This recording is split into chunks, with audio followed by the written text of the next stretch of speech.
This is the watch this video. I don't know why I yelled that. For Thursday, August 29th. The SPY sold off a bit, bounced near the end of the day. NVIDIA was the big event in after hours. And we'll look at that real quick. So NVIDIA closed at 125.61. As I'm talking to you, it's at 119.60. It went down all the way to 115, 115.01 to be exact. But you know, look, first it started to rally, then it tanked, and now it's kind of maybe settling in around the 119, 120 area. We'll see. We're only an hour and 9 minutes into the after hour session, but the reason I mentioned NVIDIA is it could certainly be a factor in the overall market. It feels like, you know, that the whole market was waiting to see what happened there. By the way, the numbers, I believe, earnings beat, revenue beat, announced a big buyback, share repurchase, and still didn't rally on that. So, you know, then you get the, well, was it priced in? I don't know. I don't care. We'll just see what happens. Maybe we get a little action. I just want to remind everybody that this is August, the last week of August. The market's closed Monday. This is generally the most dead time of the year. Lower your expectations, lower your position size, and trade less. That's my advice. I'm talking to day traders here. All right. So if you're new in chat, please pause the video and read that. It's a good explanation of what we do. And let me go back, or let me just, well, a couple things. Chewy. We noticed early on, it had earnings, but it really wasn't gapping, so I didn't throw it on the gap playlist. But then we noticed early on that it was absolutely ripping on volume, right? So I called a second mouse through 28, not on this candle, but after it went back down. And it went to almost maybe 29. If you took some off, maybe you had a wider stop. I don't know. I don't hold stuff. Once I take some off the table, I don't hold it to where I'm underwater on the rest, right? So, you know, that's where I'd hit out again. But it ended up going all the way to 30.62. We did have a couple nice posts in chat on fives buy zones in this one, you know, pullback plays.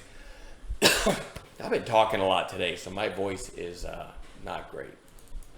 I'm probably going to keep this short. Yeah, let me just go in because I'm telling you, I don't have much of a voice. So let me go into what we're watching for tomorrow. I need to bring up the daily charts.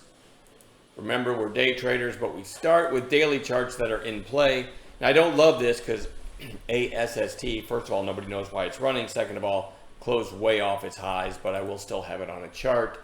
TGTX did find support. We were looking for this area. Remember, between the 8 and the 20, it did bounce there. Maybe a continuation of the bounce tomorrow. BOX, big breakout today. See if it gives a second day play. Chewy, already mentioned that. Trying to break out on earnings, certainly goes back on watch. That's CHWI. VOXX. After yesterday's rip, inside day today, but a green day. Looking for a third day play there. GOVX is now down to the 20-day. Any monkeypox news, that's in a good spot for a potential bounce, so it goes back on the list. PDD just been decimated. Now it's under 90. Just looking for a snapback bounce. Not a pretty chart, but looking for a snapback bounce. No trades. Well, I did give a 30s idea. I got like a buck. I maybe on some, and I moved my stop to break even on the rest, and stopped out flat on the rest. But that was on one of those old school 30s plays on a bounce play. So not one of the traditional plays we do.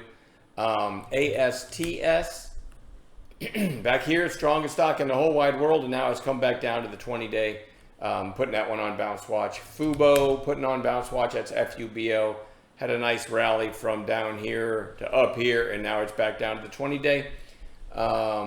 RDFN, you guys know I only take a trade on a bounce play if we get one of the bounce play setups we look for. RDFN was really strong. I'd like to see it come down, maybe retest this area, so then it's at least below the 8 days. So that's an area I'll be looking for. And then a couple gappers tomorrow, assuming they're still gapping in the morning. AFRM had earnings, and as I'm talking to you, it's trading at 36.55. So closed at 31.58. So trading all the way up there. And TOVX closed at 350. As I'm talking to you, trading at 459. It was actually up over 5. And you know what? I feel like I missed BOF. Yeah, I did. I didn't talk about that one. Huge pop today. Closed at 165. As I'm talking to you, by the way, it's trading at over $2 in after hours. Certainly worth watching tomorrow too. Anyway, I'm about to start coughing again, so I'm going to leave it at that. I'll see y'all in chat. Have a good night.